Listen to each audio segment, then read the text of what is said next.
कुरुक्षेत्र का विशाल और खूनी मैदान, हवा में शंखों की कान फोड़ देने वाली गूंज और हथियारों की वो खौफनाक झंकार।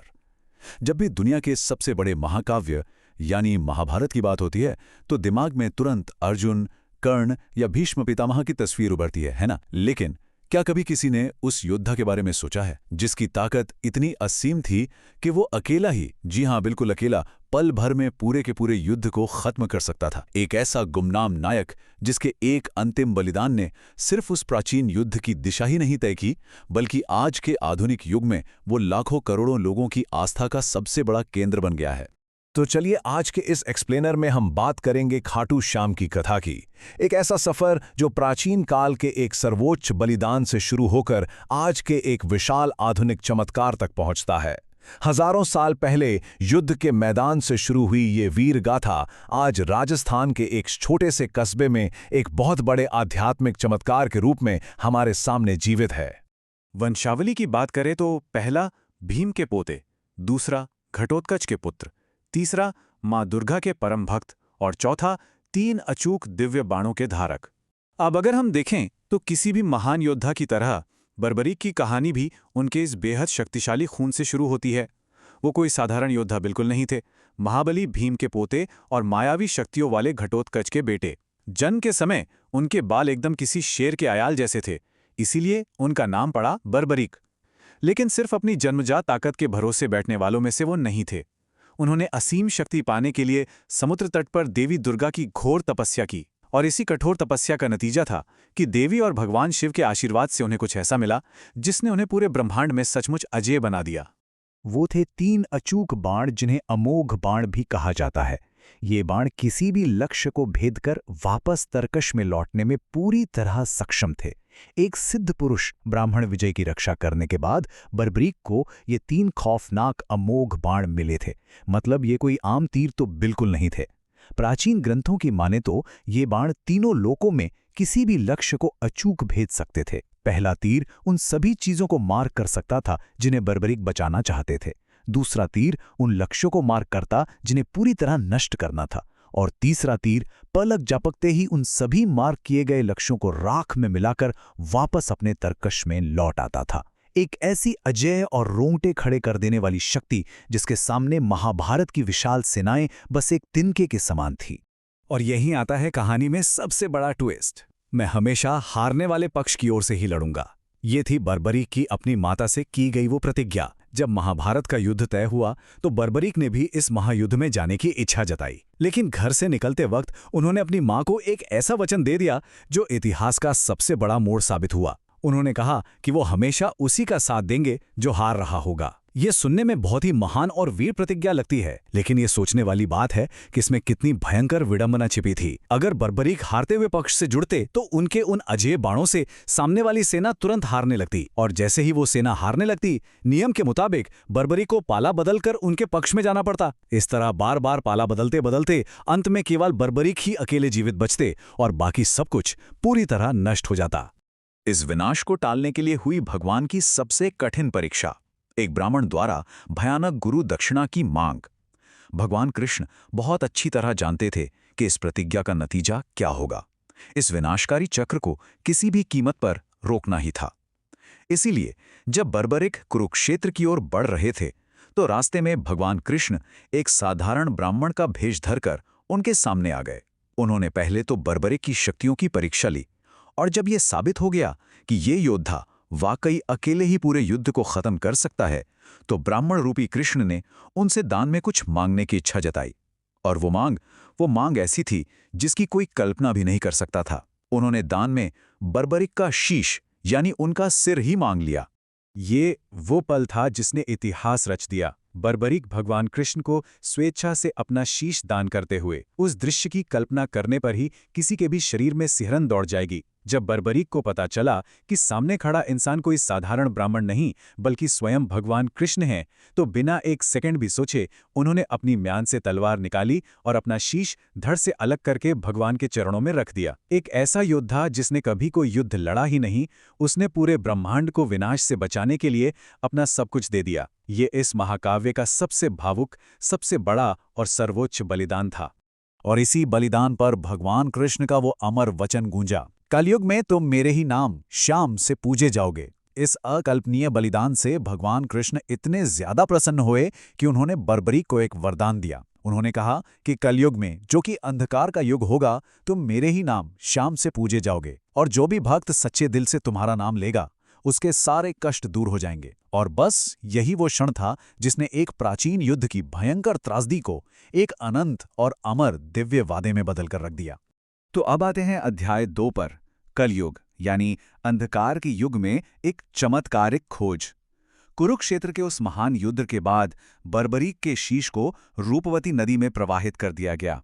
फिर सदियां बीत गईं, युग बदल गए, और फिर कलयुग के अंधकार के बीच वर्तमान राजस्थान के सीकर जिले के एक छोटे से गांव खाटू नगर में एक बहुत बड़ा रहस्यमयी चमत्कार हुआ।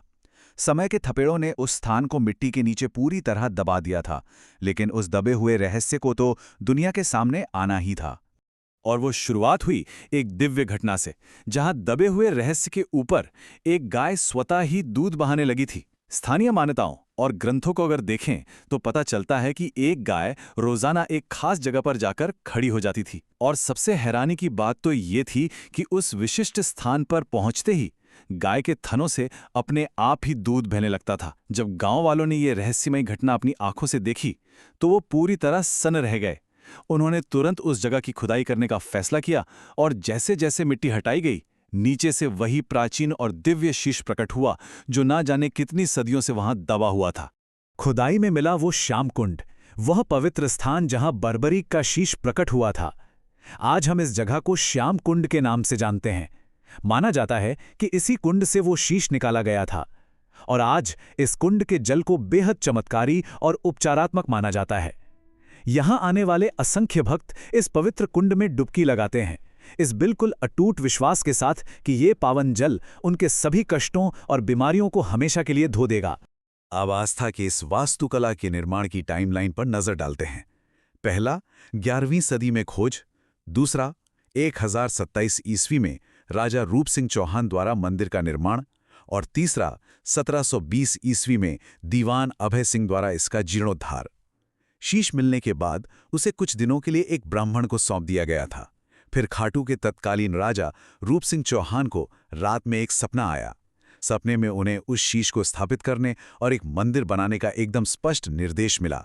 1027 ईस्वी में राजा रूप सिंह और उनकी पत्नी नर्मदा कंवर ने पहले मूल मंदिर का निर्माण करवाया। फिर सदियों बाद 1720 ईस्वी में मारवाड़ के शासक के निर्देश पर दीवान अभय सिंह ने इस मंदिर का भव्य जीर्णोद्धार करवाया और इसे वो रूप दिया जो हम आज देखते हैं।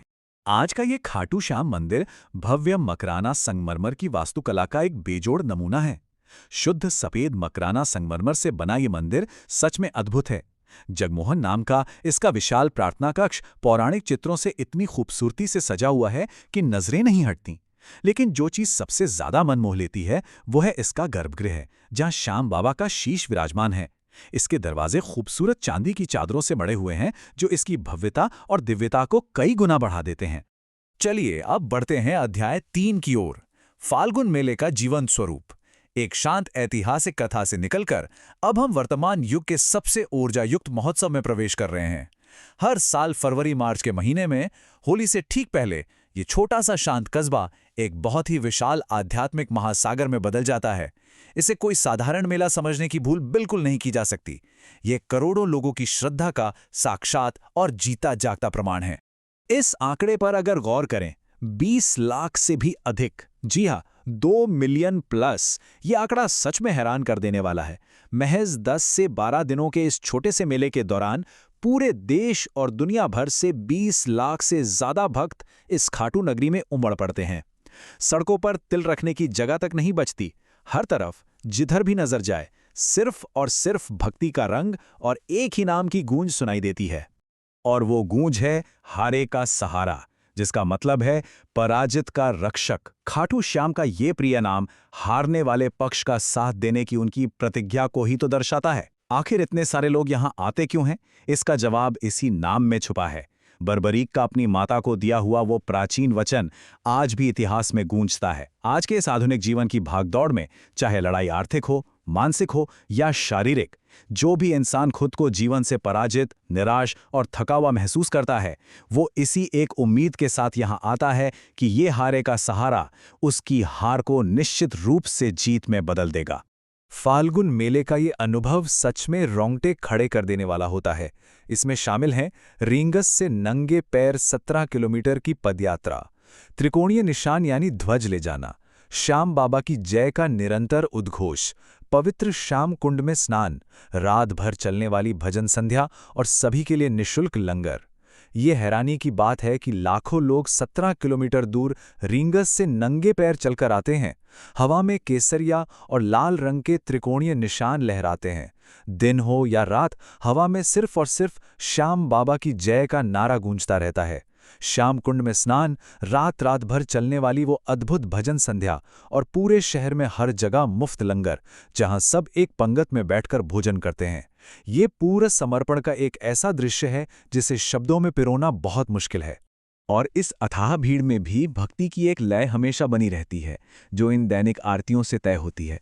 सुबह 5:30 बजे मंगला आरती, सुबह 8 बजे श्रृंगार आरती, दोपहर 12:30 बजे भोग आरती, सूर्यास्त के समय संध्या आरती और रात 9 बजे शयन आरती। मंदिर की वो आध्यात्मिक लय कभी नहीं टूटती।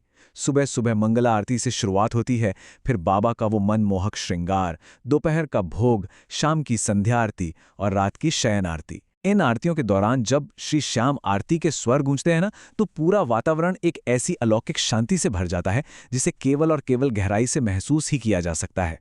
शहर में प्रवेश करते ही लाखों लोगों का स्वागत करता वो विशाल तोरण द्वार, और फिर अंदर श्याम बाबा की भव्य सजाई गई मूर्ति। वो तोरण द्वार देखकर ऐसा लगता है मानो वो अपनी दोनों बाहें फैलाकर हर हारे हुए व्यक्ति का गले लगाकर स्वागत कर रहा हो। और फिर लंबी कतारों में घंटों इंतजार करने के बाद जब कोई अंततः गर्भगृह के सामने पहुंचता है, तो ताज़ा फूलों से सजी और भव्य मुकुट पहने श्याम बाबा की वो अलौकिक छवि दिखाई देती है। और सच कहा जाए तो वो बस एक झलक सारी की सारी थकान पल भर में मिटाकर रख देती है। और इसी अटूट आस्था का परिणाम है कि शुक्ल पक्ष एकादशी के दौरान यहाँ 24 घंटे दर्शन होते हैं। हर महीने की शुक्ल पक्ष एकादशी को और खासकर फाल्गुन मेले के उन 4 मुख्य दिनों में तो मंदिर के द्वार लगातार 24 घंटे के लिए खुले रहते हैं। बिना रुके, बिना थके लाखों लोगों का जनसैलाब अपने इस दिव्य रक्षक की बस एक झलक पाने के लिए उमड़ता ही रहता है।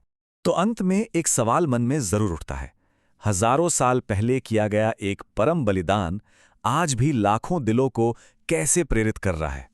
ये बात सच में सोचने वाली है कि हजारों साल पहले कुरुक्षेत्र की उस धूल भरी जमीन पर एक ऐसा योद्धा था जिसने बिना अपनी तलवार उठाए ही इतिहास का सबसे बड़ा बलिदान दे दिया। आज वही योद्धा कलयुग में उन सभी के लिए एक उम्मीद की किरण बन गया है जो जिंदगी की जंग हार रहे हैं। क्या ये सिर्फ एक पुराना मिथक है, या फिर ये इस बात का जीता जागता प्रमाण है कि निस्वार्थ बलिदान और प्रेम कभी नहीं मरते? खाटू श्याम जी की ये कथा हमें ये सोचने पर मजबूर कर देती है कि जब इंसान अपना सब कुछ पूरे विश्वास के साथ सौंप देता है तो वास्तव में अजेय हो जाता है। इसी विचार के साथ आज के इस एक्सप्लेनर को हम यहीं विराम देते हैं। ऐसी ही और भी अद्भुत और रहस्यमयी कथाओं के सफर में हम फिर मिलेंगे।